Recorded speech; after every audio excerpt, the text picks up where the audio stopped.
Like everything on this channel, what I love doing is jumping into sort of niche worlds and enthusiast communities and extracting the kind of processes and secret information from there and bringing them back and applying them on a day-to-day basis. This is really nicely represented by what I've just built here, which is a decision matrix tool that generates radar charts and gives you a final score that just makes it really easy to make complicated choices. I'm not talking about sort of moral dilemmas, although you could probably use that for this as well. But for me, just things like sort of working out which camera to buy or which approach to use when I'm thinking about an EDC camera. This is something that goes around in my mind a lot. You know, what is the best approach here? Something like full frame Lumix S9 that I'm on now, or something more thinking out of the box like an Osmo Pocket and an LX100 combination. All these different things end up being quite close in my mind because of the way that I value the importance that these things deliver on. And that makes it very hard to have confidence in that choice. And to be able to see that fully mapped out and visualized in this way is incredibly useful. And with AI making it so easy just to put these kinds of tools together based on all of these established principles. And this is, if we look at this Wikipedia page, we've got multiple criteria, decision analysis, all these things have got these acronyms. These are established conventions in the world of academia. We're just pulling that back and packaging up in a really simple day-to-day tool. And we're actually using this weighted sum model, which is a sort of 10-year-old maths level, very simple. You take a score and then you multiply it by an importance value, which is your subjective importance value for how much you value those different attributes of the thing that you're comparing. And then you can end up with this radar chart and a final score. So let's just go through how this works. So starting in the beginning, you add your options. Now, obviously, this is a good example because I'm exploring different options, thinking quite out of the box, different combinations like a gimbal and a non-stabilized camera, or something like an Osmo Pocket 3 for video and a dedicated stills camera, which is much more portable. So these kinds of different combinations, I've just put them in as individual items.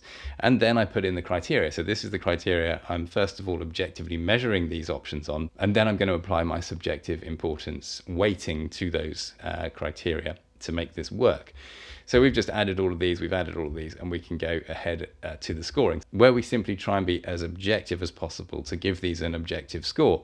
And it's laid out in this table, which makes it very easy to sort of quickly see in each column how you might rate each of these choices. So you can see there is an element where this potentially gets a little bit subjective. For example, if I couldn't tell the difference between the image quality of two of these options, I might give them the same score. But that's okay, because to me then that's just a little bit of that subjective element coming in. It is a decision for my purposes. So it doesn't matter that some of these, in theory, it would be nice if you could say this stage would be universal between anybody filling this out. In reality, it's unlikely to be, but that's okay, because it still all works towards the score being the score for you, your own choice. So that's okay. So once we've done that, we can jump into this importance section where we literally just set how much each of these criteria mean to me as part of this process. And these will change as time goes on. This is, for me, a continually evolving thing, which is why this tool is so useful, because you can jump back into it at any point and adjust these sliders and see the different score. So as your sort of life and your requirements change, you can get a different score come out of this, which is fantastic. So for me at the moment, portability is less important than it was at one point, because I use this Bellroy bag now, which is like a 10-litre sling camera edition bag. Portability doesn't really matter for me, because I know I can pretty much fit any kind of gear in there, full frame camera and a couple of lenses, and I'm happy carrying that. At the end of the day, it's like a free workout. So portability for me is now low on the agenda, but a lot of people just like to have pockets only. So something like an iPhone is just going to score a 10 in the importance in that, if that's the way you want to roll, and everything else would just be really punished if it couldn't fit in your pocket. So this is what the idea is here, and you can see how I've set up these different importance scores. So we can then just go into the results, and this is where we see our lovely radar chart, which is just, I've always thought these are such an amazing way of representing complex criteria and evaluation. You can just see immediately which area a given choice is winning in compared to everything else in your comparison, and the sort of concept of an overall volume evenly distributed, representing a very sort of wholesome thing with no weak spots. So just all of these things you can instantly derive just by looking at this chart. It's absolutely fantastic. And then we have the final scoring. So, a score out of 10 for all of these choices. And what's fascinating when you look at this is just how close those scores are. And that, of course, represents why it was such a challenging decision in the first place. Because in your mind, these are very hard, very close choices, even though on paper they kind of look to be very different.